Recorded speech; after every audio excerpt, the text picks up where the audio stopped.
एक बार जयपुर के राजा ने स्वामी विवेकानंद को अपने महल में बुलाकर उन्हें आदर सम्मान करने की इच्छा जताई।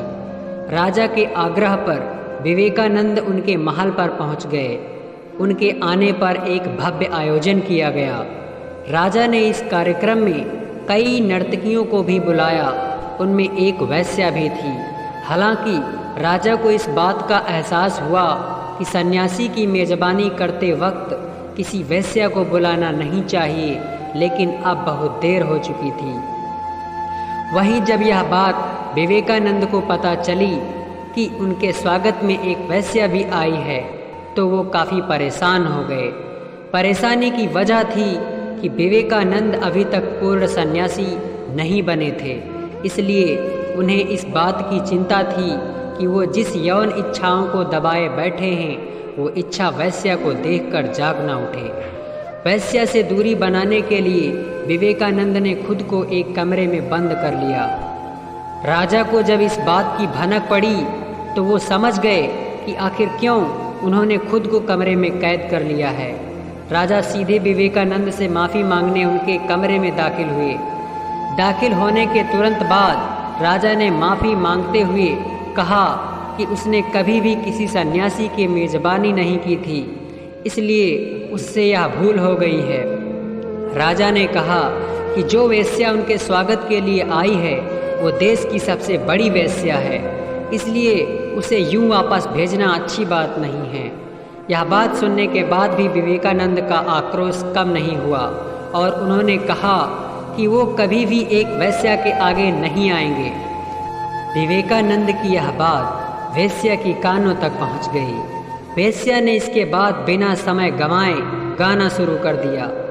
वह गीत सन्यास पर आधारित था। वेश्या ने गाते हुए कहा, मैं जानती हूँ मैं आपके योग्य नहीं हूँ, लेकिन आप मुझ पर थोड़ी दया कर सकते थे।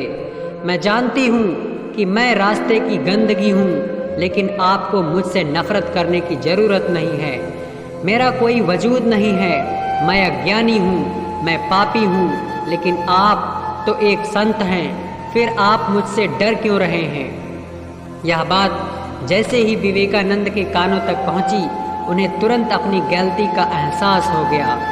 उन्होंने खुद से पूछा कि आखिर वो वेश्या से डर क्यों रहे हैं, वेश्या के पास जाने में क्या पाप है। वेश्या के आगे परास्त हुए विवेकानंद। इसके बाद विवेकानंद को एहसास हो गया कि उन्हें वेश्या के आकर्षण का डर है। अगर वो अपने मन से यह डर निकाल देंगे तो उनका मन शांत हो जाएगा, जिससे वो एक पूर्ण सन्यासी बनने की तरफ बढ़ सकेंगे। इसके बाद वो फौरन दरवाजे से बाहर निकले और वेश्या को प्रणाम किया। न सिर्फ वो वेश्या के आगे गए, बल्कि उन्होंने वेश्या से बातचीत करते हुए कहा, भगवान ने आज एक बड़ा रहस्य खोल दिया है। मुझे डर था कि मेरे अंदर कोई वासना होगी, लेकिन आपने मुझे पूरी तरह से परास्त कर दिया। मैंने ऐसी शुद्ध आत्मा पहले कभी नहीं देखी। विवेकानंद ने आगे कहा कि अगर मैं आपके साथ अकेले भी रहूं तो मुझे कोई परवाह नहीं। दोस्तों, आज हम आपसे यही कहना चाहेंगे कि हर इंसान अगर अपने मन पर काबू कर ले तो इस देश में क्या, पूरे विश्व में जीत हासिल कर सकता है। उम्मीद करते हैं दोस्तों यह स्टोरी आपको काफ़ी ज़्यादा बेहद पसंद आई होगी। तो आज के लिए इतना ही, और आपको जो अच्छा लगा यह कहानी तो प्लीज़ हमारे चैनल को लाइक और सब्सक्राइब ज़रूर करिएगा, ताकि हम आपके लिए इसी तरह की ज्ञानवर्धक कहानी सामने लाते रहें और इस कहानी के ज़रिए आप सीखते रहें। चलते हैं दोस्तों, आज के लिए सिर्फ इतना।